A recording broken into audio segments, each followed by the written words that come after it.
Boa noite, pessoas queridas.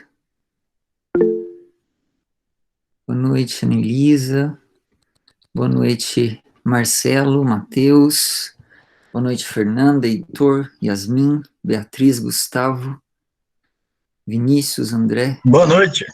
Boa noite. Oh, como é bom ouvir a voz de alguém, né? Muito bom. Boa noite, Josias, Miguel, Camilo. Boa noite. Muito bom ter vocês todos aqui comigo novamente. Boa noite, Vitor, Fernanda. Muito bom, gente, ver vocês aqui. Plena quinta-feira, 9 horas da noite. Vocês estão aqui dispostos a ouvir, ouvir falar de matemática, né? E muito bom, né? Para mim tem sido momentos muito agradáveis, muito proveitosos esses momentos em que eu passo aqui com vocês, a gente trocando uma ideia, batendo um papo, né, sobre al- alguns aspectos da matemática, algumas ideias muito bonitas, né? De uma perspectiva que normalmente não é aquela que a gente costuma ver essas coisas, né? Então, tem sido realmente muito bom para mim. Esses momentos têm sido muito agradáveis e fico feliz de ter vocês aqui comigo.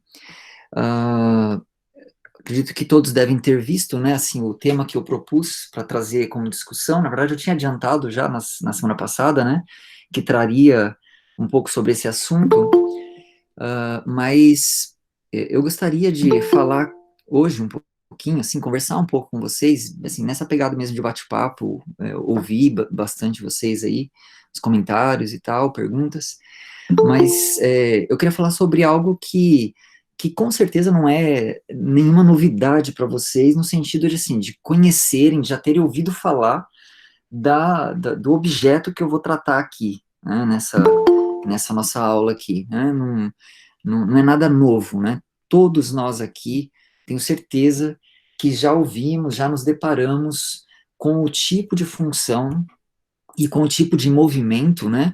Eu insisto muito nisso, eu espero que isso comece a ficar cada vez mais natural para vocês. Quando eu falo de função, eu estou falando de linguagem do movimento. Então, se eu falo de uma certa função, aquela função estará associada a algum tipo de movimento, né? E essa função, a função que nós chamamos de função quadrática, ela está também associada a um tipo de movimento, e tanto a função quanto o movimento que é representado por ela são bastante conhecidos nós. É possível, né, que assim como alguns de vocês até trouxeram enquanto feedback no final da aula passada, né, de que às vezes a gente vê essas ideias de um ponto de vista lá na matemática, de outro ponto de vista lá na física, mas elas não se conversam, né? Elas parecem, num primeiro momento, parecem se tratar de coisas distintas, coisas que não têm nada a ver uma coisa com a outra. Então a gente vai tentar aproximar sempre essas coisas, porque quando a gente aproxima, quando a gente olha para essa né, dependência das ideias e das áreas, né, essa interdisciplinaridade, né, uma palavra que está bastante na moda aí ultimamente, quando a gente faz isso, a gente vê como as ideias elas se encaixam, né? Como o desenvolvimento dessas ideias ele segue por caminhos assim que quando a gente olha para esses caminhos, quando a gente olha para esse desenrolar histórico do desenvolvimento dessas ideias, a gente consegue ter uma noção muito melhor e se apropriar muito melhor desses conceitos, torná-los de fato conhecimento do qual a gente se apropria, e não simplesmente uma regrinha que a gente vê, que a gente às vezes decora para, no máximo, usar lá na nossa prova e depois esquecer, né? Então, é um pouco isso que a gente vai tentar fazer aqui hoje também. E eu quero, sem mais delongas aqui, compartilhar aqui a minha tela com vocês. Na verdade, eu vou compartilhar aqui uma pequena exibição de slides. E deixa eu ver se eu consigo fazer ela aparecer aqui para a gente. Ok, então, vamos lá. Compartilhar. E aqui está.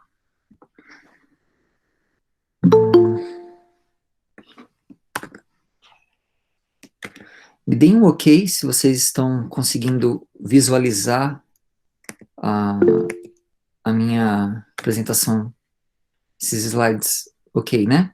Perfeito.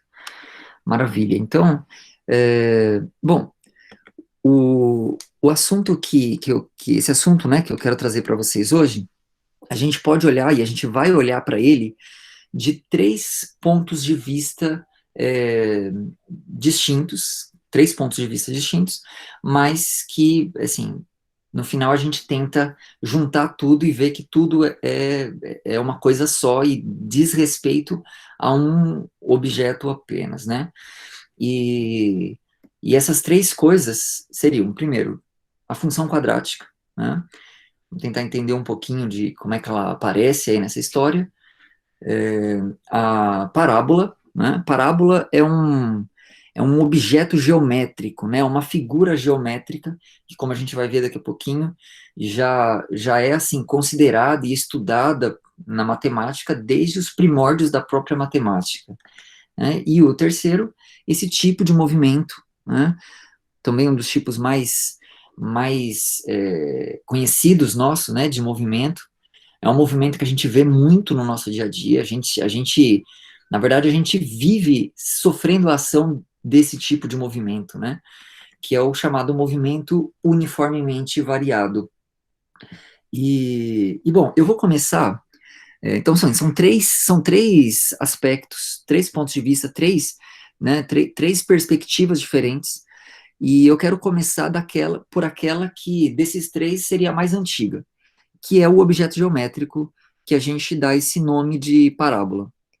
Talvez assim, se a gente pudesse situar que a primeira vez que esse objeto geométrico, que a gente chama de parábola, né, os gregos deram esse nome, né, para esse objeto geométrico, a primeira vez que ele aparece é no trabalho de um grego, cujo nome é bem complicado, é Menaechmus, lá no século IV antes de Cristo, assim, entre uma porção de coisas que esse matemático aqui fez, né, propôs, ele percebeu que era possível obter uma parábola através de cortes em cones, né? Tá, o que é esse tal de cortes em cones, né? Eu vou aqui, para vocês poderem enxergar um pouco melhor aqui a lousa atrás de mim, eu vou interromper aqui por um instante o compartilhamento e já já a gente volta para ele. Bom, os slides vão estar disponíveis no Ava depois. Eu posso disponibilizar, sim, sem problemas. Tá? Posso colocar lá, Camilo. Me parece que está com bastante reflexo, né? Para vocês está com bastante reflexo aí também? Ou vocês conseguem visualizar o desenho que eu fiz aqui? Como que tá para vocês isso? Dá para ver? Beleza, beleza. Então, o que a gente entende na matemática por cone, né? Um cone é algo mais ou menos assim. A gente imagina duas retas se cruzando, né? Duas retas nessa posição assim. E aí a gente imagina como se pegássemos essas duas retas, a gente de alguma forma prende uma na outra, assim, deixa colado, como se fossem dois palitos assim colados, e a gente pega isso e gira, faz isso fazer um movimento de rotação em torno desse eixo, né, que fica aí, que a gente encontra, né? Se você olha aqui essas duas retas, imagine um eixo aqui vertical, né? A gente gira aí, né, em torno desse eixo, e o que a gente obtém é o que a gente chama de cone. É o que eu tentei desenhar aqui, né, mais ou menos aqui para vocês, né? O que esse matemático aí, né, já esqueci o nome dele aqui, Menaechmus, né? O que esse cara fez foi, pela primeira vez, ele percebeu que dava para obter esse objeto geométrico que recebeu esse nome, né, de parábola, dava para obter esse objeto por meio de um corte no cone. Dava para perceber isso daí.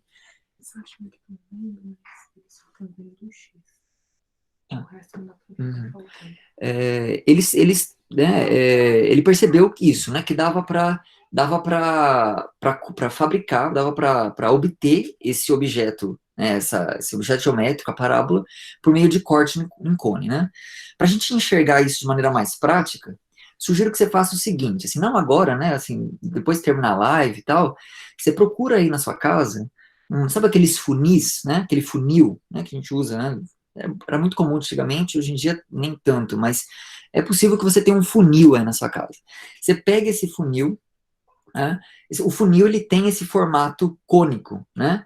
Ele tem esse formato assim de, né? Algo, né? Meio circular assim, com um vértice aqui embaixo, né? Que seria o orifício de saída ali do funil, né?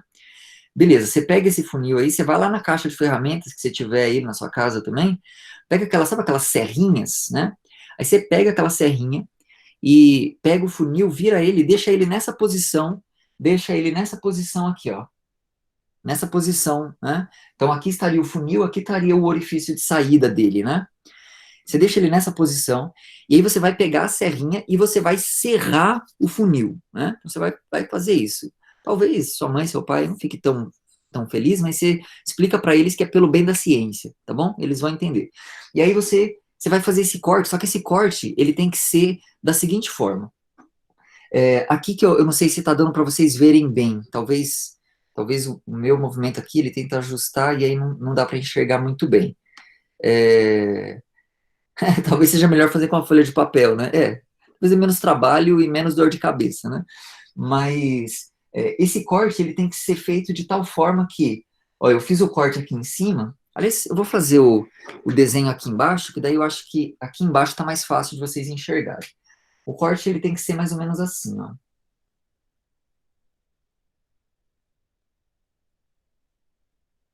Ele tem que ser assim, ó, paralelo a esse eixo aqui que determinou o cone. Conseguem ver? De modo que, assim, quando eu faço esse corte, olhando para o cone formado por essas duas metades dele, o corte atinge só a parte de baixo. Se você fizer, por exemplo, esse corte nessa posição vertical, ele vai cortar tanto a parte de baixo quanto a parte de cima. Não é o que a gente quer, né? A gente quer que corte só a parte de baixo, certo? Se você fizer o corte desse jeito, a hora que você fizer o corte, que você virar e olhar para essa, para essa parte, para essa figura, para essa curva que você vai enxergar ali, essa curvinha é a parábola. Ah, a Anelisa está dizendo aqui que não entendeu, provavelmente seja o processo de como fazer esse corte. É isso, Anelisa? Isso, beleza. Bom, então você está conseguindo enxergar aqui os dois cones. Consegue? Isso, é um corte transversal, né? É, é um corte. A Évila está dizendo que acho melhor fazer uma folha de papel também. Não entendi. É, eu acho que talvez eu fazendo a folha de papel aqui não vai mudar muito do que vocês estão enxergando aqui. Mas, assim, tentem imaginar assim, né, o funil aqui, e aí de modo que fique assim, um em cima, outro embaixo, né? Ó, o Gustavo compartilhou um link aí, provavelmente seja a imagem de uma cônica, né? De um cone com esse corte. É isso, Gustavo, confirma? É isso mesmo, professor. E tem uns exemplos não só da cônica, mas também das hipérboles, elipses e em diante. Maravilha. Muito obrigado. Agradeço muito aí pela ajuda. Pessoal, então, deem um clique aí no link do Gustavo, quem conseguir. Ah, legal, legal que o link já esclareceu aí, Évila. A ideia é justamente essa, assim, é como se eu pegasse aqui, pegasse a serrinha lá, né? Esse aqui é o meu funil, vou serrar esse funil, mas eu vou serrar ele assim, ó, nessa posição aqui, de modo que, ó, a posição que eu tô colocando, essa posição que eu tô serrando, ela é paralela a essa linha aqui, ó, certo? Porque daí se ela é paralela a essa linha, vocês concordam que ela vai seguir sempre paralela aqui e nunca vai cortar a parte de cima. Vai cortar só a parte de baixo. Se eu serrar assim, ó, verticalmente, né? Mais para trás aqui, acho que fica melhor para enxergar. Se eu serrar verticalmente, eu vou cortar tanto embaixo quanto em cima. Vocês conseguem sentir isso, perceber essa diferença? Ou eu corto assim, né? Ou eu corto assim, ou eu corto, né? Ou eu corto assim, nessa posição meio oblíqua, né? Paralela aqui, ou eu corto vertical, e aí eu corto as duas, né? Se eu corto assim, eu corto uma só. Se eu corto assim vertical, eu corto as duas. Né? Aqui é a diferença, assim, quando isso, como se fosse, como se você pegasse dois funis. Então não bastasse você estragar um funil da sua casa, aí você estraga dois, né? Você pega dois funis e junta os dois orifícios de saída deles, né? Junta um no outro assim, fica um funil com a boca para cima, outro funil com a boca para baixo. É exatamente isso aqui, né? E aí o corte que você vai fazer para obter a parábola é, digamos, no funil de baixo, mas sem que esse corte, se você seguir a mesma linha até lá em cima, esse corte não pode cortar o de cima também, né? Se você conseguir fazer isso, o que você obtém é uma parábola, certo?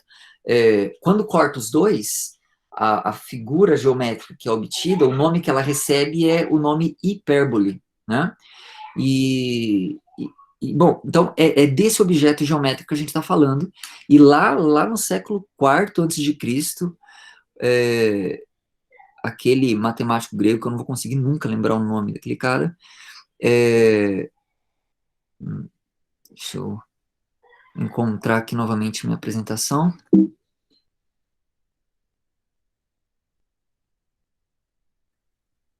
Ok, apresentar. Beleza. Compartilhando aqui com vocês. E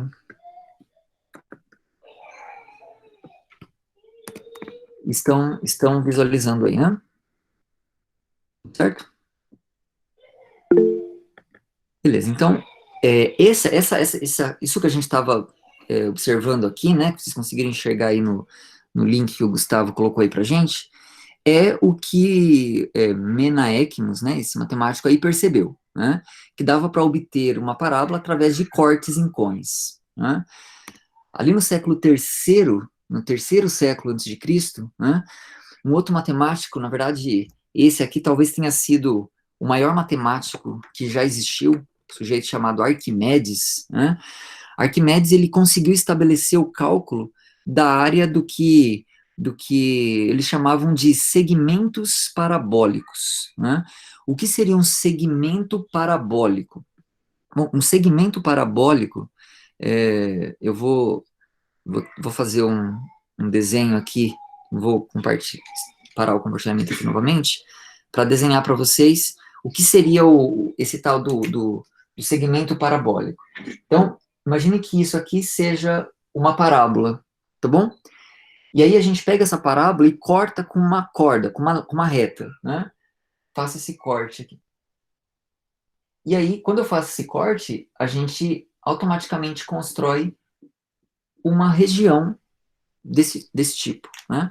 O que Arquimedes fez foi encontrar uma fórmula que era capaz de calcular a área desse tipo de região, né?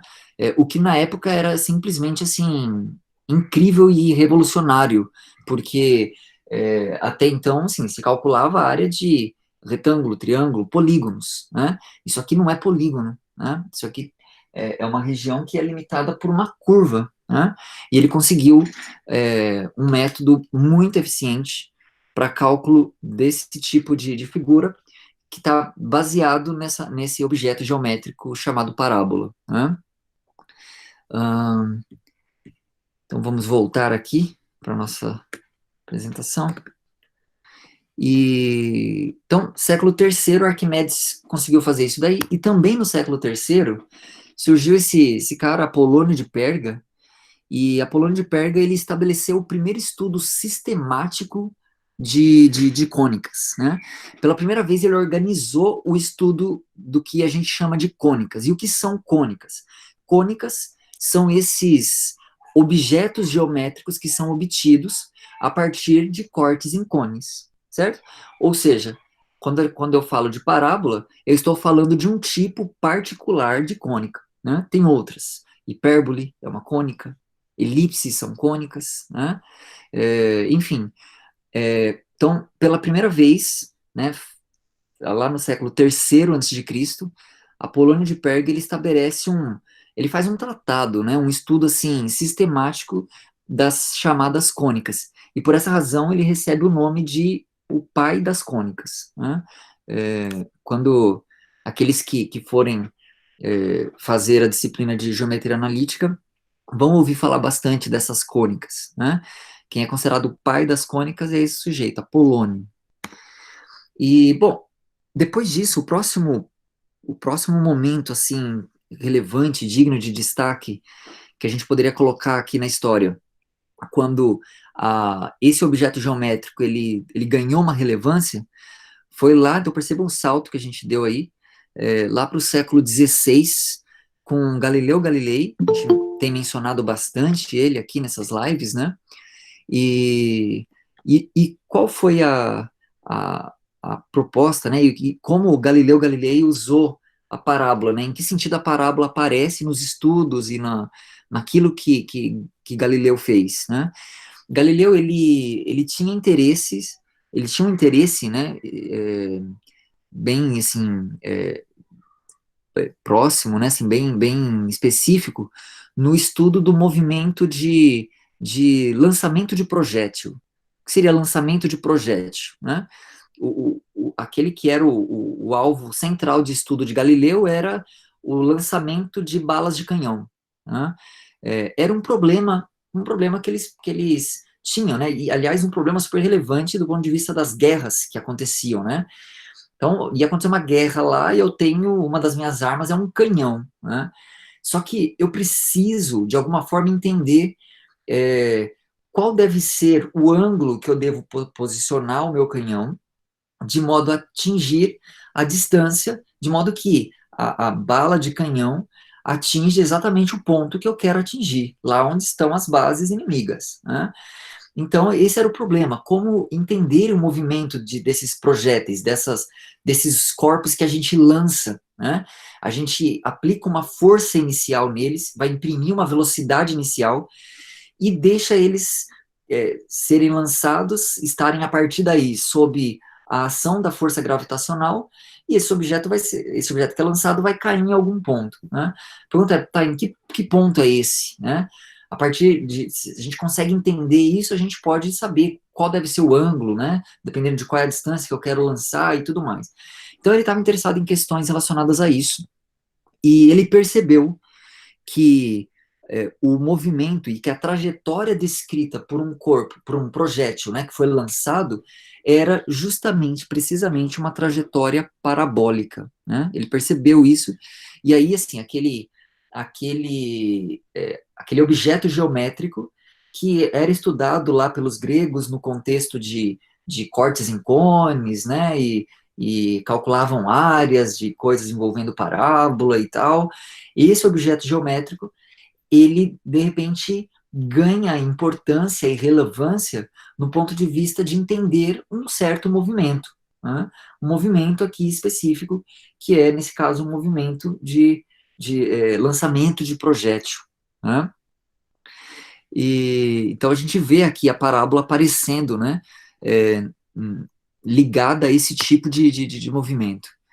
E no século XVII, o matemático Pierre de Fermat, ele foi o primeiro matemático a estudar sistematicamente as cônicas. Então, assim, ele voltou o seu olhar, os seus estudos para as cônicas, lá dos gregos, mas ele fez isso se apropriando da recém, né, estabelecida linguagem algébrica de Viette, de Descartes, e ele utilizou-se dessa linguagem para estudar sistematicamente as cônicas a partir de equações algébricas. E o que Fermat descobriu, né, o que Fermat apresentou, na verdade, foi que as cônicas lá, né, que foram estudadas pelos gregos, e em particular a parábola, elas podem ser descritas a partir de equações do segundo grau em duas variáveis, uma variável x e uma variável y. E aqui a gente começa a ver surgir, em conexão com a noção geométrica de parábola, e também junto com aquela ideia daquele tipo de movimento do qual o lançamento de projétil é um caso particular, a gente vê tudo isso ganhando, né, essa conexão, né? Equações do segundo grau, né? Equações do segundo grau é um termo que a gente usa para dizer de equações algébricas que envolvem o quadrado de números, né? O quadrado das variáveis. E então a gente começa a ver tudo isso, assim, nesse processo histórico aí, tudo isso meio que assim, mostrando, né, mostrando que há uma conexão entre essas coisas, que essas coisas estão intimamente relacionadas. E, bom, quando esse estudo de movimentos, como é o lançamento de projétil, e também estudo de movimentos do tipo queda livre, né? O que é um movimento de queda livre? O movimento de queda livre é, né, literalmente, pegar um objeto e soltá-lo, né? Quando a gente solta um objeto a uma certa altura, a gente percebe rapidamente que esse objeto cai, né? Inclusive, é muito conhecida aquela lenda, né? Aquela fábula de que a lei da gravidade foi descoberta por Newton quando, num belo dia, ele sentado aos pés de uma macieira, uma maçã se desprende da macieira e cai na cabeça de Newton, e ele, né, sentindo a dor da maçã na cabeça, olha para aquilo e fala assim, calma, peraí, por que isso caiu? Né? Ah, caiu porque tem alguma coisa acontecendo, alguma força aí. E aí, né, deu, né, o estalo, assim, então é a lei da gravidade, né? Vocês já ouviram essa historinha, assim? Já, já ouviram esse conto alguma vez, ou não? Já, né? Sim, exatamente. Pois vocês sabem que isso não aconteceu, né? Assim, essa história, exatamente, não foi bem assim, né? Até existe uma narrativa do Newton que ele é fake news, exatamente, para vocês verem que, assim, esse negócio de fake news não é de hoje, não, né? É, pois é fake news, né? Mas, assim, poxa, minha vida foi uma mentira, gente. Pois vamos parar por aí. É, Newton, ele cita, assim, em uma de suas obras, ele cita uma ocasião em que ele está assim, né, num bosque e tal, e ele vê uma maçã caindo, mas a maçã caiu no chão, ela não caiu na cabeça dele, e não foi ali que ele descobriu a lei da gravidade. Ele apenas menciona esse fato ali nessa narrativa dele, ele estaria acompanhado e ele utiliza-se daquilo, ó, tá vendo, ó, a maçã que caiu? Então, para explicar a ideia, não é que aquilo foi assim que se descobriu a lei da gravidade, com uma maçã caindo na cabeça do Newton. Não, até porque por exemplo, o movimento de queda livre, ele foi muito estudado por Galileu, né? Galileu, inclusive, com a sua maneira experimental de tratar, né, as suas, né, o seu modus operandi de fazer ciência, ele descobriu uma lei muito precisa para o movimento de queda livre. E então, assim, isso já entendido antes de Newton. Newton, sim, formalizou essas coisas e formulou aquilo que nós chamamos de as leis de Newton, né? Mas desculpa, eu me perdi aqui, Gustavo, as proporções de velocidade de Galileu. Sim, sim. Ah, então, assim, Galileu já tinha feito isso ali alguns anos antes, 50, 60 anos antes de Newton. E, claro, Newton se apropriou das ideias de Galileu e óbvio que a contribuição de Newton foi gigantesca, né? Newton foi, assim, é uma das mentes mais brilhantes que já viveu nesse planeta aqui. Mas a história não começou com uma maçã caindo na cabeça dele, tá? Então, assim, desculpe desmoronar aí né, a, a imagem, né, infantil, né, a imagem, o conto que a gente tinha aí, mas infelizmente, poxa, me desculpa, eu juro que não foi a intenção, assim, eu tô até me sentindo mal aqui agora, tá? Mas vamos lá, vamos superar, tá bom, gente? Vamos lá, né? A gente deixa para falar do Papai Noel outra hora, tá bom? Não vou tocar nesse assunto hoje. Então, vamos lá. Então, assim, impulsionado principalmente pelos estudos de Galileu, né? A compreensão acerca desse tipo de movimento. Porque o que, que caracteriza esses movimentos da queda livre, do lançamento de projétil?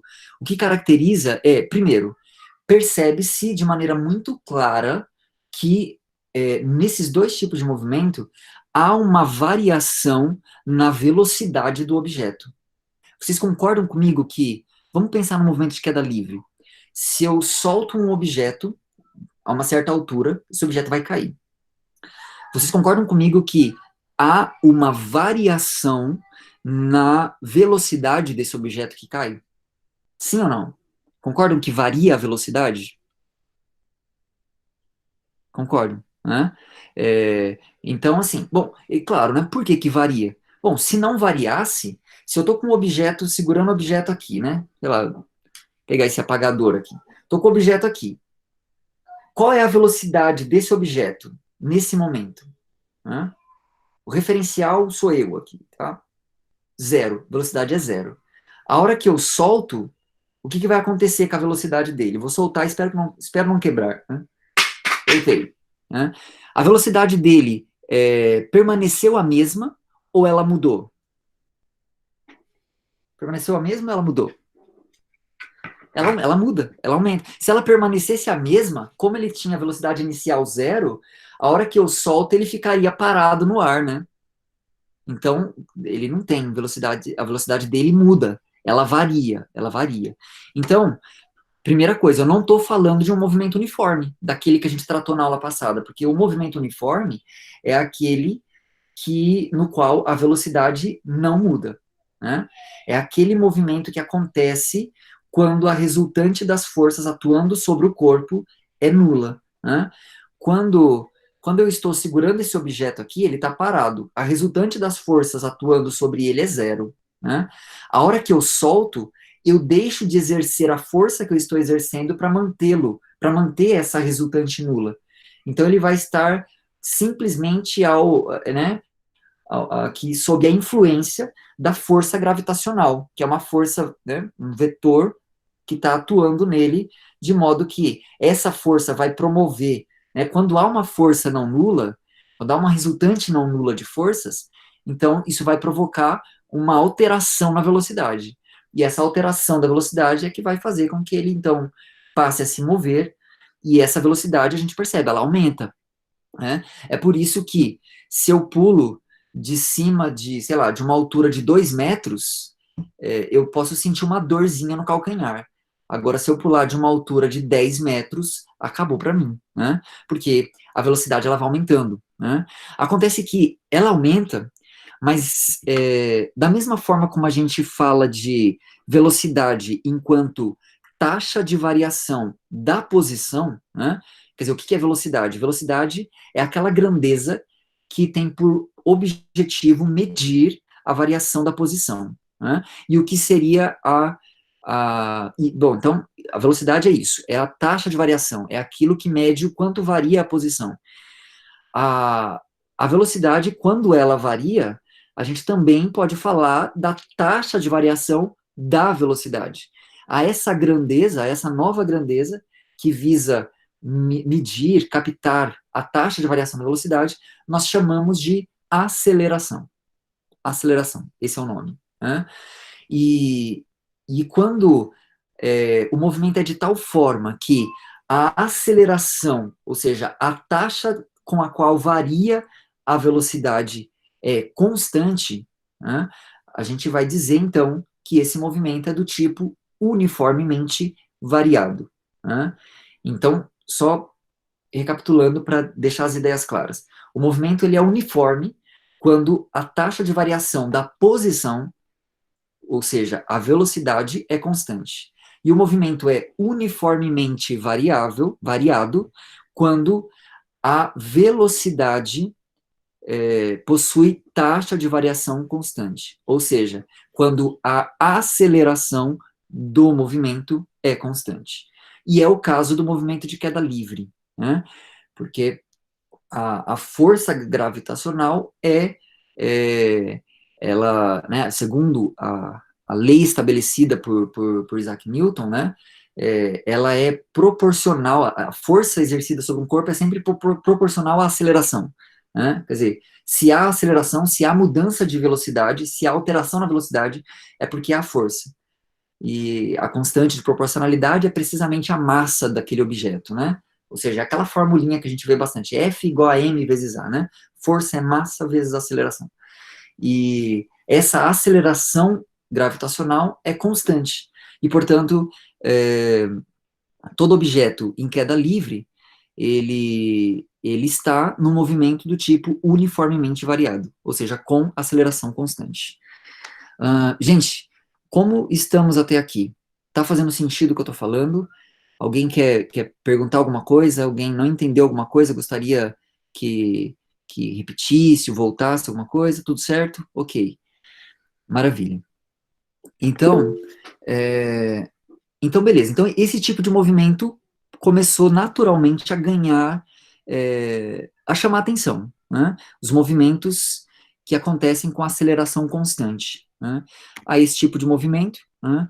Posteriormente, demos o nome de movimento uniformemente variado, e nosso objetivo a partir de agora da mesma forma como a gente fez na semana passada, né? A gente conceituou o que a gente chama de movimento uniforme, e a partir desse conceito, do que seria o movimento uniforme, a gente estabeleceu qual seria a lei algébrica para esse movimento. Qual seria a expressão algébrica da função que descreveria o movimento uniforme. Chegamos, assim, à função afim. A gente vai tentar fazer esse mesmo movimento aqui agora. Claro que agora aqui a gente sobe um degrauzinho em termos de complexidade, porque lá a gente falava do tipo mais elementar de movimento. O tipo de movimento mais simples de se estudar é o que a gente tratou na semana passada. Agora a gente já sobe um degrauzinho. Então o nível de complexidade ele aumenta um pouco.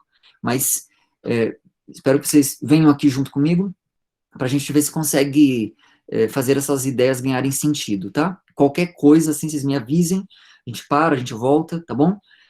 Para a gente conseguir entender isso daqui. Então vamos lá, vamos estabelecer aqui nosso contexto, né? Então, suponha que um corpo está se movendo ao longo de uma linha reta com aceleração constante igual a A. Então, esse corpo está se movendo, né? A velocidade dele muda, porque se ele tem aceleração, é porque a velocidade dele varia, mas a taxa com a qual a velocidade dele varia é sempre a mesma coisa. E essa mesma coisa, esse mesmo valor, a gente está chamando aqui de A. Tudo bem? Vamos supor também que no instante inicial x igual a zero, então, no instante inicial, né, esse corpo encontra-se numa certa posição. Né? Aqui eu lembro a vocês que posição, como a gente está falando aqui de movimento retilíneo, de movimento sobre uma linha reta, eu posso descrever a posição desse objeto através de um número. E eu estou chamando essa posição inicial, esse número que representa a posição inicial do nosso corpo, de C. Tudo bem? Então, a posição inicial do nosso corpo eu vou chamar de C. Tudo bem? Eu sei que, assim, é diferente da forma como a gente chama a posição inicial lá na física. Daqui a pouco eu vou fazer a conexão entre as duas notações, mas por hora eu quero chamar de C, tá bom? E, finalmente, vamos supor que nesse mesmo instante inicial, x igual a zero, o nosso corpo ele possui uma velocidade inicial. E eu vou chamar essa velocidade inicial de b. Ok? Então, estabelecendo aqui, né, os nomes, as notações.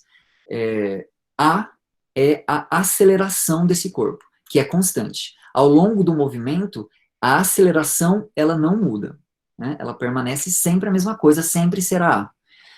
A gente está chamando a posição inicial do nosso corpo de C, ou seja, a posição que ele ocupa quando x é zero. No momento em que a gente vai dar o play ali no nosso cronômetro, naquele instante, a gente estava com o corpo na posição C. Ele vai sair da posição C, né? Mas no instante inicial ele estava lá nessa posição C. E a gente está chamando de B a velocidade inicial desse corpo aí, certo? Então, ele tinha uma velocidade inicial B, né? No meu movimento aqui de de queda livre, por exemplo, a, a posição inicial seria meio que medir, né, a altura, né, que ele está do chão aqui. Essa seria a posição inicial.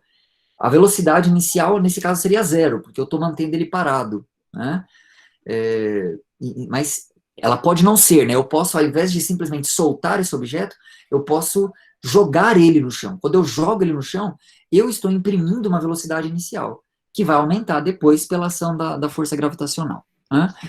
Ok, então, estabelecidos aqui os termos, vamos prosseguir aqui com o nosso raciocínio. Então, vamos lá. Essa parte aqui ela é crucial que a gente entenda essa parte.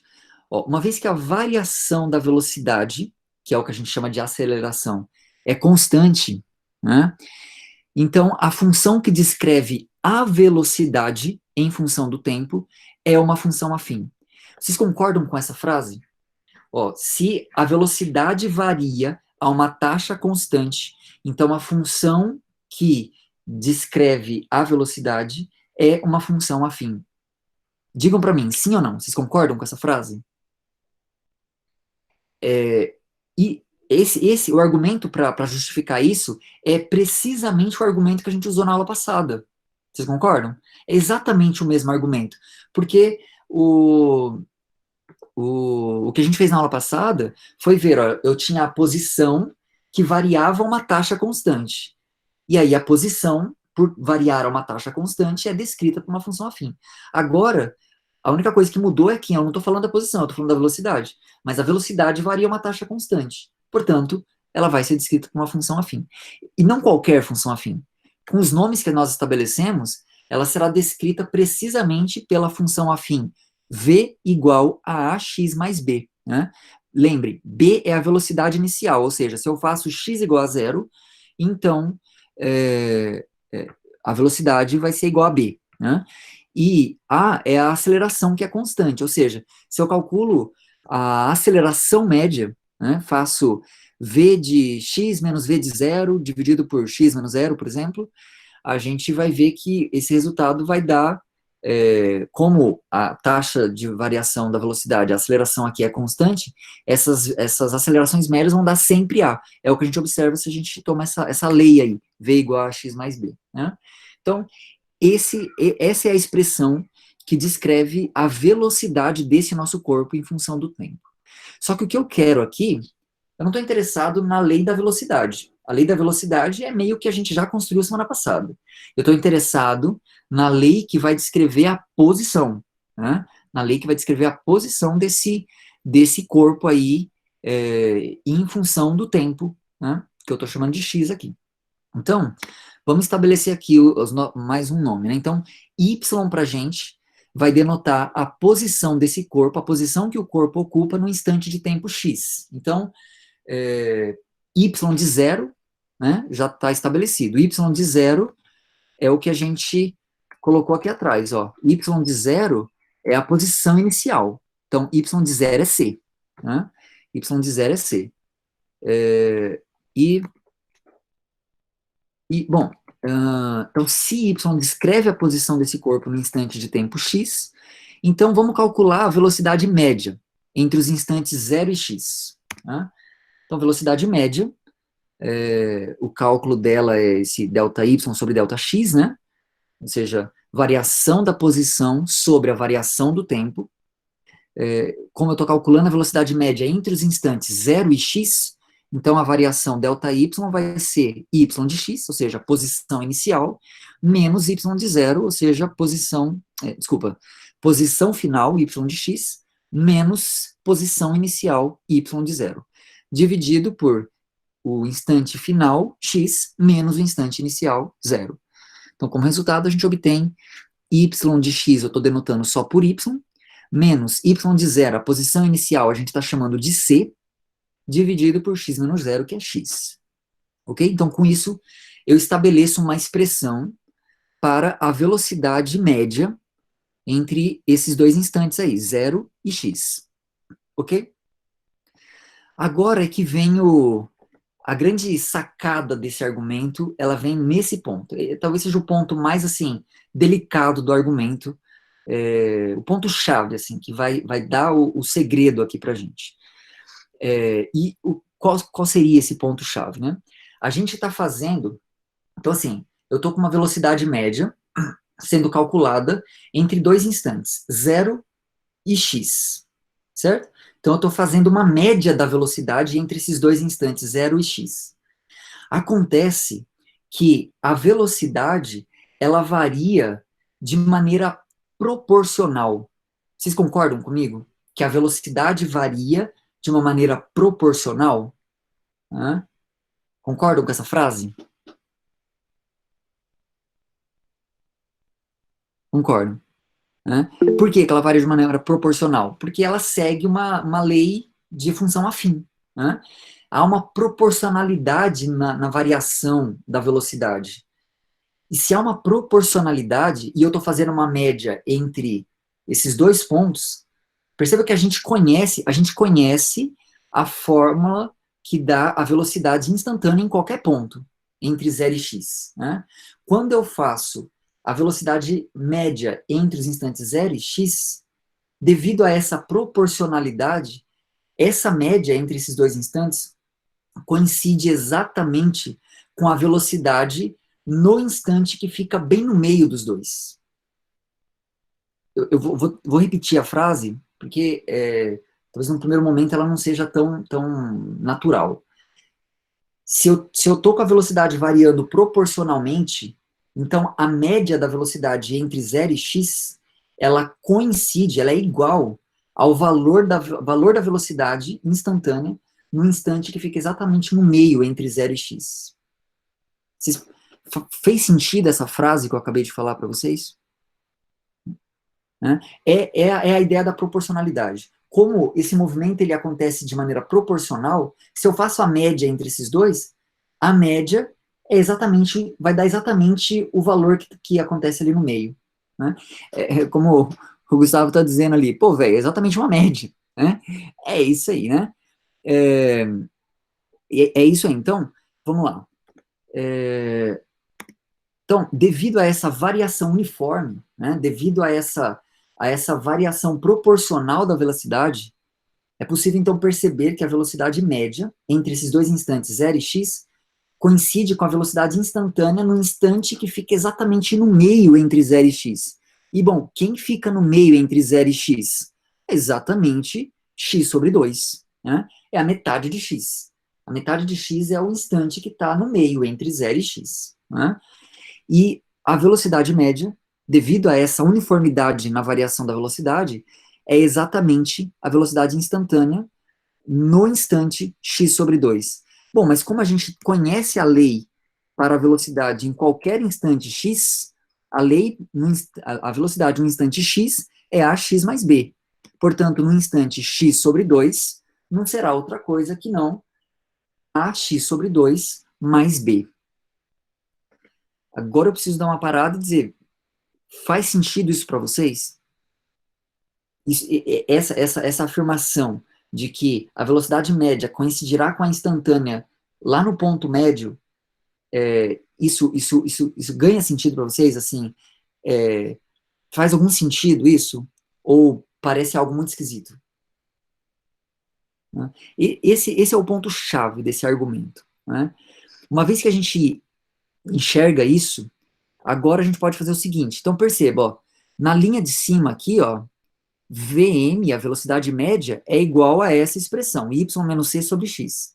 Na linha de baixo, a mesma velocidade média é igual a ax sobre 2 mais b. Então, se ambas essas expressões são iguais à velocidade média, então é porque elas são iguais entre si. Ou seja, ax sobre 2 mais b será igual a y menos c sobre x. Só igualei as duas expressões, uma vez que ambas são iguais à velocidade média entre esses dois instantes. Ok? Bom, a partir de agora, é executar aqui alguma manipulação algébrica. Primeiro eu multiplico por x, multiplicando aquela expressão por x, do lado esquerdo a gente vai encontrar a sobre 2 vezes x ao quadrado, mais b vezes x. Do lado direito vai ficar y menos c, né, uma vez que multipliquei ambos os lados aí por x. Agora eu somo c. em ambos os lados dessa igualdade para obter essa expressão. Ou seja, qual é, então, a expressão y que determina a lei algébrica, que determina a posição do nosso objeto em movimento uniformemente variado em função do tempo. A lei que representa esse movimento é aquela que a gente acabou de encontrar. O Vinícius está perguntando aqui, pode igualar. O Camilo tinha falado assim, me perdi um pouco aqui. Eu entendo, Camilo, e assim, esse argumento ele é absolutamente não trivial, tá bom? Assim, realmente, assim, há um certo, assim, pode haver, né, uma certa até estranheza, assim, porque não é um negócio assim tão natural como era lá do movimento uniforme, né? Évila, a gente vai tentar trabalhar um pouco mais isso daí ainda, tá bom? O Gabriel está perguntando se tem como representar graficamente. A gente vai fazer isso já, tá bom? O Josias está dizendo que também achou um pouco confuso. Também, mesma coisa, Josias. Entenda que, assim, a gente, é aquele degrau que eu falei para vocês. A gente está olhando agora para um movimento que é um pouco mais complexo do que o movimento uniforme. Então, é natural que obter essa lei algébrica dê um pouco mais de trabalho e também passe por processos menos intuitivos do que aquele, tá bom? Então, é algo que assim, pode causar essa estranheza, essa confusão também. Se for o caso, você pode fazer o seguinte, beleza, tem um argumento aí, eu não sei se ficou muito claro para mim, mas eu sei que esse argumento faz com que a gente consegue fazer essa ponte entre a natureza do movimento uniformemente variado e a sua expressão algébrica em termos do que nós chamamos de função quadrática, certo? Assim, se o argumento em si ficar um pouco confuso, guarde para você isso, olha, é possível a gente extrair da natureza do movimento uniformemente variado algo que nos leva diretamente para a função quadrática. É só isso que a gente precisa nesse momento, tá bom? E, beleza, encontramos essa expressão. Então, só resumindo, né? Quem é a função, ou quem é a representação algébrica da função que expressa o movimento uniformemente variado, que tem a aceleração constante igual a velocidade inicial igual a b, e que parte da posição inicial c. Então, essa representação algébrica será exatamente assim. Y igual a a sobre 2x ao quadrado mais bx mais c. Né? A essa classe de funções, damos o nome de função quadrática. É claro que quando a gente representa uma função quadrática assim, a gente não coloca aquele a sobre 2, né? A gente só põe assim, uma função quadrática é uma função da forma f de x igual a ax quadrado mais bx mais c, né? A gente não põe aquele a sobre 2. Aquele a sobre 2, ele aparece quando eu quero que o a represente a aceleração daquele movimento uniformemente variado, certo? Mas a função que a gente chama de função quadrática é aquela que tem essa cara, ou seja, é uma constante vezes x ao quadrado, mais outra constante vezes x, mais outra constante. Ok? Gabriel está perguntando aqui, professor, quando mudar o instante, eu tenho que deduzir a fórmula todas as vezes, ou essa seria uma expressão geral? A expressão é geral, porque assim, de fato, quando muda o instante, vai mudar a velocidade média e tudo mais. Mas você percebeu que eu chamei um instante de x? Né? Eu calculei a velocidade média entre 0 e x. Né? Entre 0 e x. E eu não disse que x era 1, nem 2, nem 3. Eu chamei de x. Né? Então, eu já vou responder aí a sua pergunta, Victor.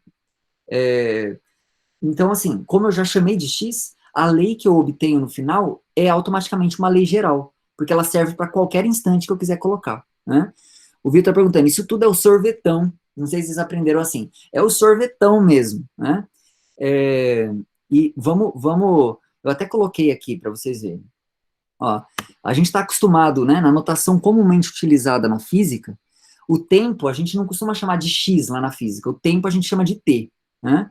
A posição a gente chama de S lá, né? A posição inicial, a gente costuma chamar lá de S0, né? A velocidade inicial, a gente denota por V0, e a aceleração a gente chama de A. Então, ó, só fazendo a transposição de nomes. O que é C aqui vai virar S0, que é a posição inicial. O que é B vai virar V0, a velocidade inicial. E o que é A continua sendo A. E com essas notações, a expressão fica assim, ó. Então, no lugar do Y, S, né? Então, era Y igual, aqui vai ser S igual. E aqui eu só espelhei, né? Que é mais normal, assim, mais natural, mais comum a gente escrever assim lá na física, né? Então, primeiro eu escrevi o C, só que o C agora é S0. Depois eu escrevi o mais BX, só que agora o B é V0 e o X é T. E A sobre 2x² vai virar A sobre 2t², que é aquela fórmula que a gente chama de, né, que os professores de cursinho tal chamam de sorvetão, né? De alguma forma, alguém alguma vez olhou para essa fórmula, acho que devia estar meio com sono, assim, e aí parecia que estava escrito sorvetão, né? A pessoa, então é a fórmula do sorvetão. Então, é exatamente isso. Então, antes da gente caminhar aqui agora para a representação algébrica, desculpa, para a representação gráfica, né? Alguém quer perguntar alguma coisa? Alguém quer, em termos de exemplos práticos, né? Eu acho que é porque a do Mu é sorvete, né? Ah, sim, exatamente, O, isso, essa daí é sorvete, exatamente. E aí a outra, a outra como é maior, então é um sorvetão, né? Exatamente. Muito bom. Então, respondendo aqui a pergunta da Évila, né, assim, tem exemplos práticos, né, porque a gente às vezes se perde muito nesse monte de letrinha, né, o exemplo prático que eu mais gosto é o que foi encontrado por Galileu. Então, lá no final do século XVI, Galileu, ele encontrou, por meio dos seus experimentos, uma lei que descreve a posição, a distância percorrida por um objeto em queda livre, e a lei que ele encontrou foi uma lei assim, ó, vou escrever aqui, y igual a 16t ao quadrado. Ou vou chamar de x ao quadrado para seguir a notação que a gente está usando. Então, o que Galileu descobriu experimentalmente? Ele descobriu que se eu solto um objeto em queda livre, né, e se y calcula a distância percorrida por esse objeto, então ele descobriu que a distância era diretamente proporcional ao quadrado do tempo. Ele descobriu essa fórmula aqui. E a constante de proporcionalidade que ele encontrou foi 16. Aqui é importante destacar que ele media o tempo em segundos e a distância em pés. Né? E é por isso que essa constante aqui não é a mesma que a gente está acostumado quando se a gente olha lá a equação da queda livre, não vai ser essa, porque a gente mede em metros e ele media em pés, né? Mas ele descobriu essa fórmula e descobriu, então, que, olha, de fato, esse movimento de queda livre é descrito por uma função quadrática, né? Nesse caso aqui, como eu soltei o objeto, né? Como eu só soltei ele, então ele tinha velocidade inicial zero, né? E como a y está representando não posição, mas a distância percorrida, então, no instante zero, a distância percorrida também é zero. Então, não tem aquele c, o c também é zero. Né? O Vitor colocou um comentário aqui muito interessante. É muito mágico estudar cálculo e entender todas essas formas que a gente simplesmente decora na física. Exatamente. Né? Quando a gente começar, daqui a pouco, a se apropriar das ideias de derivada, depois integral, a gente vê como isso daí fica assim, incrível. Assim, a visão vira outra. Né? A Eva está concordando aqui, antes é só decoreba. E não é só as fórmulas da física, na matemática também, é só decoreba, né? Inclusive, esse é o meu papel, minha missão, assim, aqui com vocês, é tirar essa coisa do nível superficial da decoreba, do memorizar fórmulas, e mergulhar nesses conceitos, entender os nexos deles, entender a lógica por trás deles, o processo histórico e o que ele nos conta a respeito dessas ideias, né? Então, vamos lá, já são aqui 10 horas, eu não quero me alongar muito mais do que isso, mas eu quero mostrar para vocês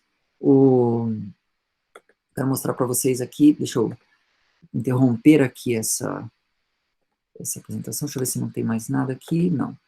Eu vou interromper essa apresentação e vou aqui imediatamente compartilhar aqui o meu GeoGebra. Então, de novo, deem um ok aí para mim, se vocês estão conseguindo enxergar aqui estão conseguindo enxergar aqui a página do GeoGebra? Ok, né? Beleza. Então, aqui eu já coloquei, ó, eu já criei um parâmetro A, um parâmetro B e um parâmetro C, e já criei também uma função, né, a função quadrática na sua forma mais geral, né? Quer dizer, quem é a função quadrática? É a função da forma f de x igual a ax quadrado mais bx mais c, né? Bom, a hora que a gente pede, né, para o GeoGebra plotar o gráfico dessa função, como o Galileu já tinha observado, né, ele já tinha percebido que a expressão que descreve movimentos desse tipo, uniformemente variados, era de uma função quadrática, e ele também já tinha percebido que essas trajetórias, por exemplo, a trajetória de lançamento de projétil, eram parábolas, né? De fato, isso se confirma, né? E aqui a gente vê o casamento, né, a junção daquela cônica, daquele objeto geométrico estudado pelos gregos, com a, a ideia do movimento uniformemente variado, estudada ali principalmente por esses caras, né, Galileu, Newton e tal, esse pessoal todo, Fermat, desculpa, Fermat já vai pender mais para a coisa da representação algébrica, que vai nos levar diretamente para a função quadrática. Então, essas três coisas, elas ganham uma unidade. Todo mundo dizendo da mesma coisa. Movimento uniformemente variado é um tipo de movimento que é representado, governado por uma função. Essa função tem como representação algébrica aquela expressão da função quadrática, ax quadrado mais bx mais c. E tem como representação gráfica uma parábola, né? Ou seja, está tudo junto mesmo, está tudo conectado, é tudo dizendo respeito a uma única coisa, a um único e bem preciso tipo de movimento, né? E é isso que a gente confirma aqui, né? Então, a parábola é um tipo de curva que tem esse aspecto aqui, né? A gente também já, assim, com certeza vocês se depararam bastante já com esse tipo de desenho aqui, né? Mas eu queria aqui, rapidamente, destacar para vocês algumas coisas que às vezes não ficam assim tão claras quando a gente olha pura e simplesmente para a representação algébrica, aquela expressão ax quadrado mais bx mais c, né? Em particular, eu queria mostrar para vocês qual o papel que cada uma dessas constantes, a constante a constante b e a constante c, qual o papel que cada uma delas exerce na forma desse gráfico, na forma dessa parábola. Quer dizer, quando eu mexo em uma dessas constantes, que tipo de alteração vai acontecer lá no gráfico, lá naquela parábola, tá? Então, convido vocês a virem aqui junto comigo. Por exemplo, aqui nessa representação, o A, né? Não sei se vocês estão conseguindo ver aqui, mas o A, ele é 0,7, ou seja, é um número positivo. Olha o que acontece quando eu aumento A. Então, estou aumentando A, ó. Agora ele foi para 1, 1,3, 4, 5, 2.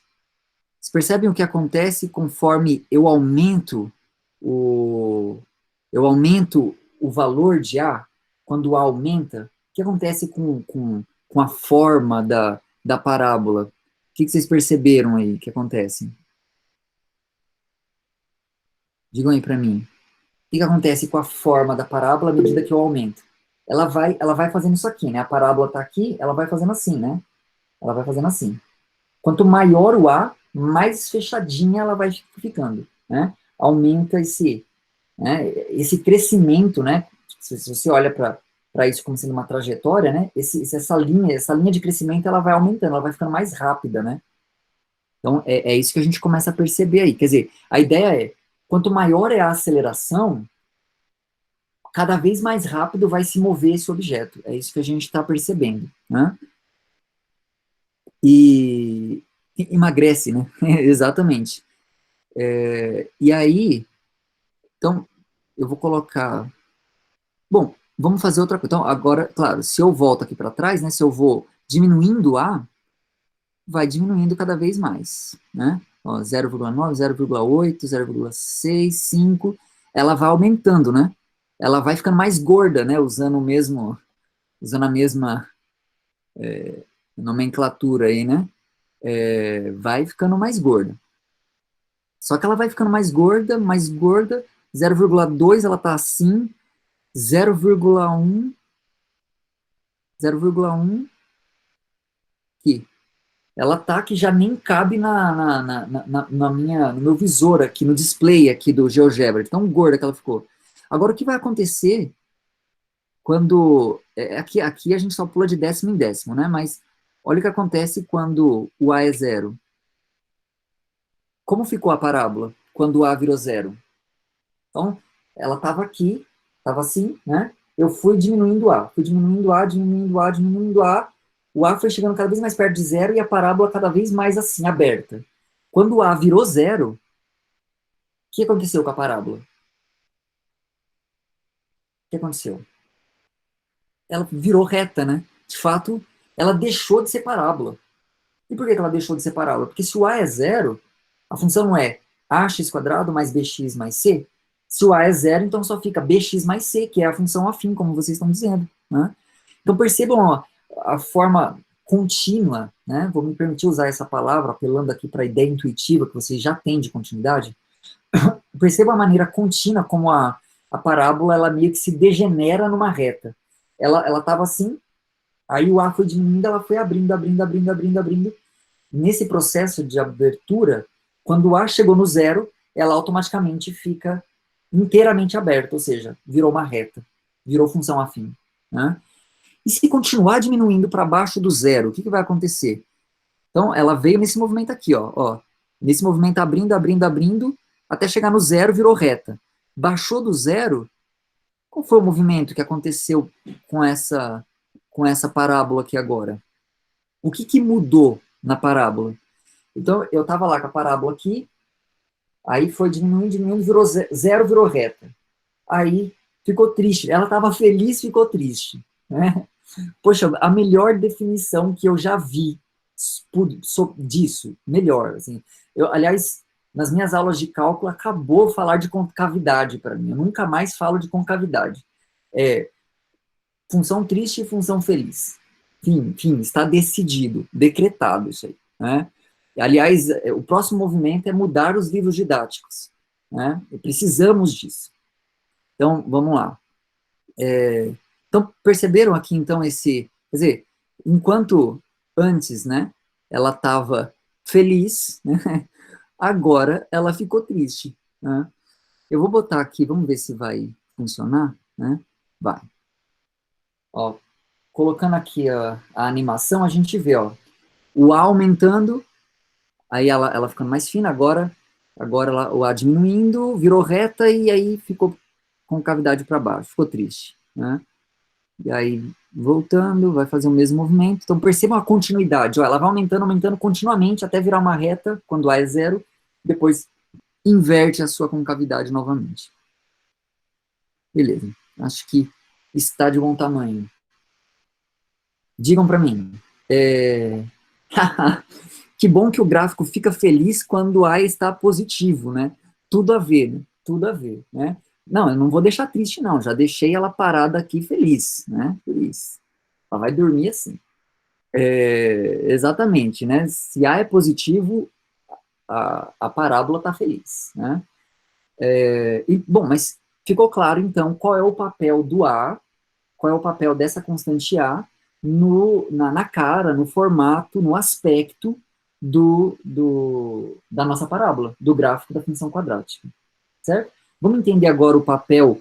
Primeiro eu vou falar do papel do C, e depois eu vou voltar para o papel do B, tá? Então, vamos lá. Vamos ver o que acontece, então, quando o C varia.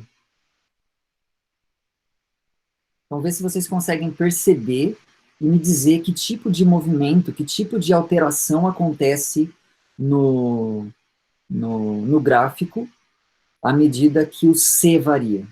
O que vocês estão percebendo aí?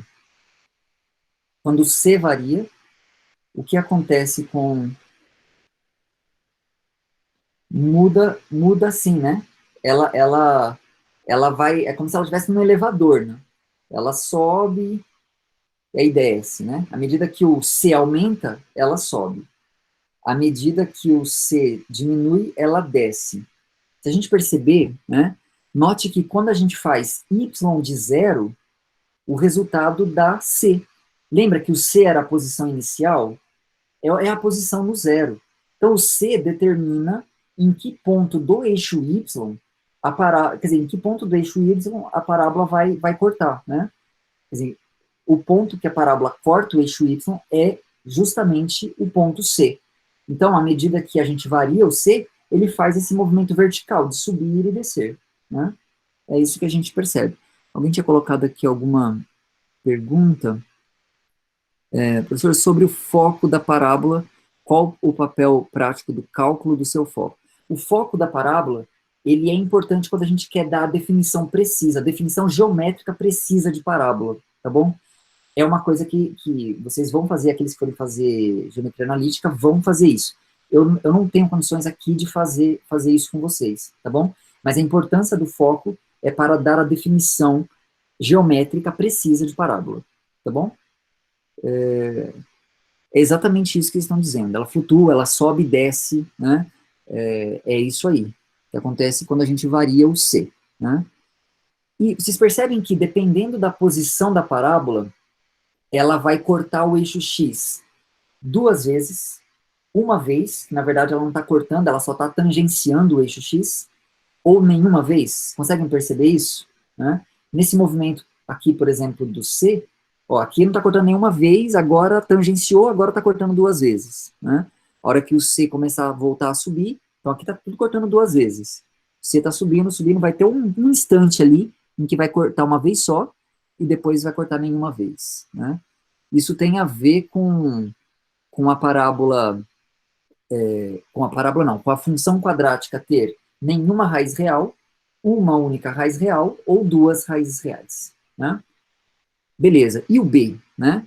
Que tipo de alteração no formato, na forma, no aspecto do gráfico o B provoca quando a gente muda o valor dele? Então vamos ver. Eu vou colocar aqui o gráfico para variar. Deixa eu subir aqui um pouquinho. Agora, vê se vocês conseguem me dizer que tipo de mudança está acontecendo aí.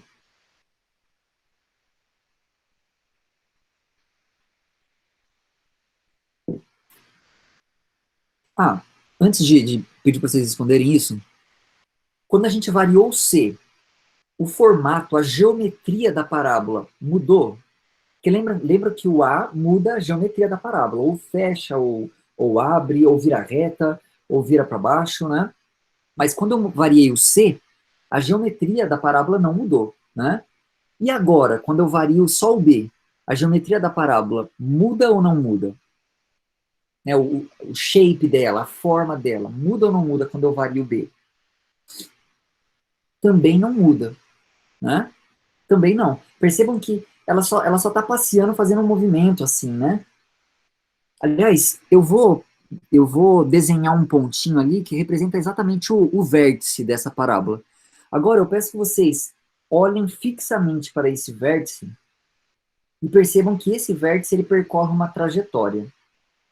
Eu pergunto a vocês, que trajetória é percorrida pelo vértice dessa parábola? Que trajetória é percorrida pelo vértice? Outra parábola, exatamente. Conforme o B varia, a única coisa que acontece com a parábola é que ela sofre um deslocamento. Antes, quando a gente variou o C, o deslocamento era para cima e para baixo. Quando a gente varia o B, o deslocamento é como se o vértice passeasse sobre uma outra parábola. Aliás, perceba uma coisa. Se a nossa parábola original tiver feliz, né, tiver com a concavidade para cima, a parábola que descreve essa trajetória do vértice estará com a concavidade para baixo.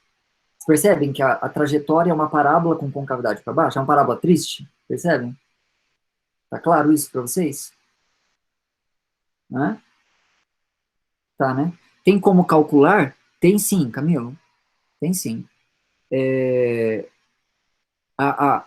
O segredo da expressão de qual seria essa parábola está aqui, ó. Não sei se você está conseguindo ver aqui onde eu estou passando o cursor aqui. Olha para essa expressão sendo o b variável. Então, se b é variável, menos b quadrado menos 4ac dividido por 4a, essa expressão é a lei algébrica dessa parábola. Entendeu? Opa, não está carregando aqui no chat? Carregou. Putz, acabou a energia. Sacanagem. Existe uma outra forma para representar o mesmo gráfico? Sim, a gente pode... As representações algébricas pode ter mais de uma, sim. Tá? Beleza. Então, de fato, né? Eu vou só mudar aqui, ó. Colocar aqui a concavidade para baixo, só para vocês verem que quando a concavidade da nossa parábola está para baixo, agora a trajetória do vértice, a trajetória do ponto A ali, vira uma parábola com a concavidade para cima. É invertido. Né? Ok. Vamos ver o que acontece quando a gente põe todo mundo para se mexer. Então perceba todas as possibilidades. Ó, agora eu estou com parábola sem nenhuma raiz real. Agora vai ter parábola com uma raiz, agora duas, virou reta, inverteu de novo, e por aí vai. Né? Esse.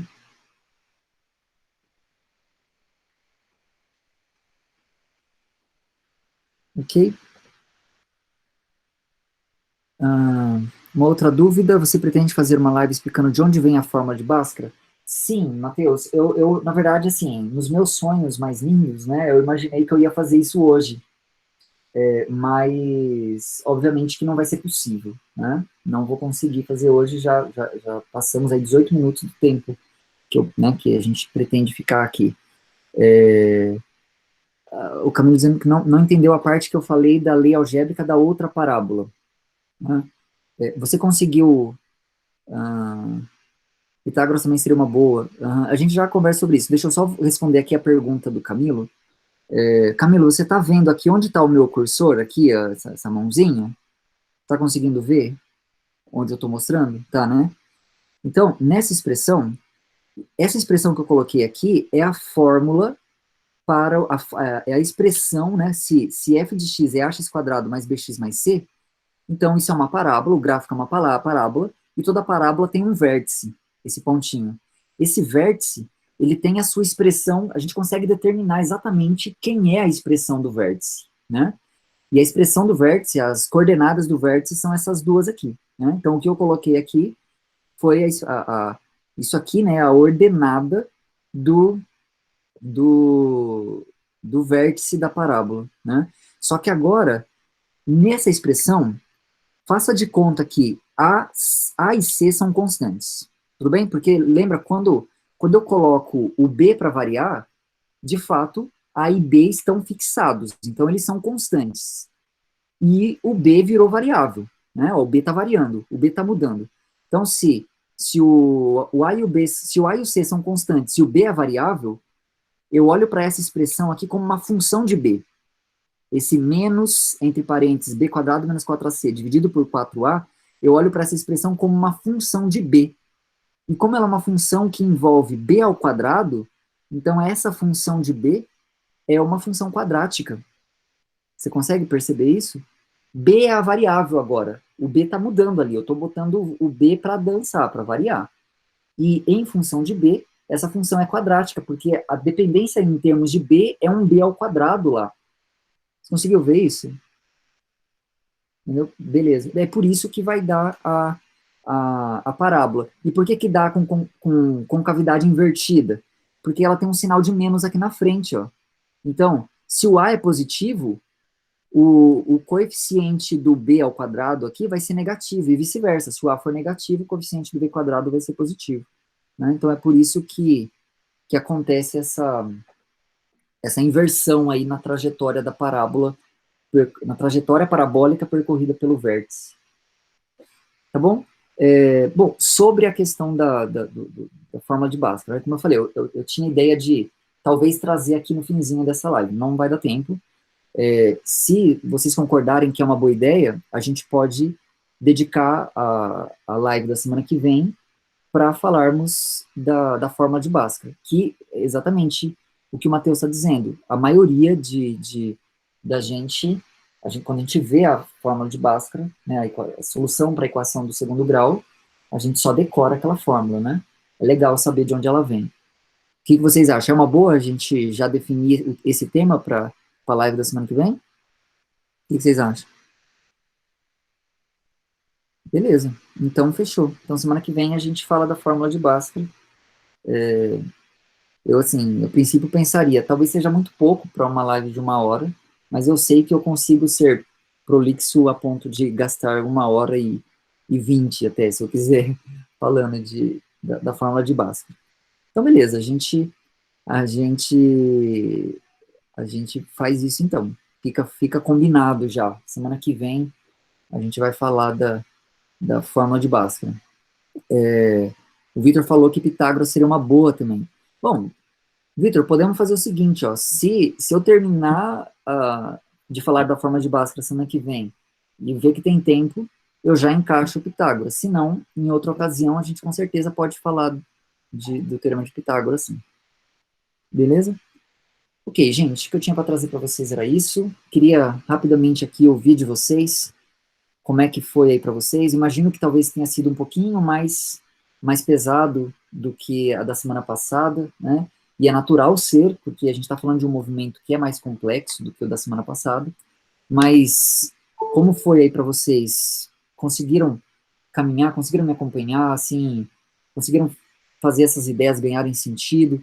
Ficou assim mais claro para vocês essa relação entre movimento uniformemente variado, função quadrática, parábolas? Como que tudo isso é uma coisa só? Quando estará disponível no AVA a apresentação? Vou ver se eu consigo colocar hoje já. Se eu não conseguir, amanhã eu coloco, tá bom? Mais complicado que a aula anterior, concordo, Yasmin, assim, e entenda que é natural de ser, assim, né? Porque é o caminhar natural mesmo. Partimos de um movimento mais elementar para um movimento menos elementar, né, mais complexo. Mas deu para entender certinho, legal. Deu para entender, muito bom, legal. Meio complicado, sim. E, assim, à medida que a gente vai, né, subindo esses degraus, a gente vai mesmo avançando em nível de complexidade, né? Mas esse dar passos em direção a níveis mais complexos é necessário se a gente quiser abrir, né? Se a gente quiser ampliar os nossos horizontes, ampliar aquilo que a gente se apropria enquanto conhecimento meu, assim, né? Até agora, muito provavelmente, assim, o conhecimento que vocês tinham era muito mais, assim, informação acerca da função quadrática, né? A função quadrática tem essa cara aí, tem esse gráfico aí, né? Tem essas raízes que foram dadas aí, né? No máximo eu decorei fórmulas e, sei lá, fui passando por essas coisas. Então, talvez para muitos de vocês seja a primeira vez que a gente mergulhou mais fundo nisso.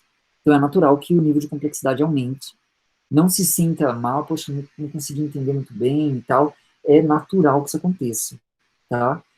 Mas tome isso como motivação para, beleza, se tem a dificuldade é porque tem algo para eu ganhar com isso, para eu me desenvolver com isso.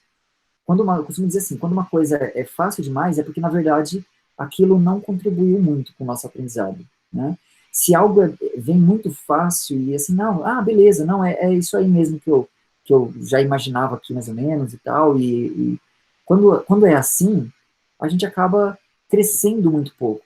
Agora, quando é algo que exige da gente esforço intelectual, quando exige uma dedicação maior, exige um debruçar-se mais para, poxa, eu preciso, vou ter que talvez até rever isso daqui em outro momento, pensar um pouco mais nessas questões e tal. Quando isso acontece, é nesse processo de, putz, vamos rever, vamos tentar entender melhor, que as coisas vão, o conhecimento de fato vai acontecendo. E não essa coisa superficial, mas esse mergulhar, esse ir mais fundo nas ideias. Tá? É isso que eu, assim, espero mesmo que vocês, assim, entendam essa ideia, assim, e quando sentirem isso de, puxa, foi mais difícil, não se deixem desmotivar pela dificuldade. Na verdade, a dificuldade, ela é, no processo de aprendizagem, ela é um dos nossos maiores aliados. Assim, se não houver dificuldade, não haverá aprendizado mais profundo, mais significativo. Para haver aprendizado, tem que haver a dificuldade.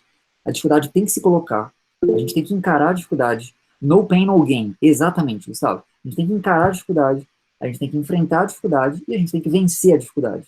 É nesse processo, não é quando eu venço a dificuldade, quando eu cheguei lá, que eu aprendi. É no processo. É o processo que vai fazer a experiência de aprendizagem acontecer. Ok? Muito bem, senhores, senhoras, queridos, queridas. É isso aí que eu tinha para trazer para vocês hoje. Feliz que tenha agregado aí algum valor para vocês. Não tenham medo das dificuldades, tá bom? E é isso aí. Muito obrigado, eu agradeço vocês pela presença, vocês são sempre muito pacientes comigo, sempre estouro o tempo que eu imagino que eu vou gastar.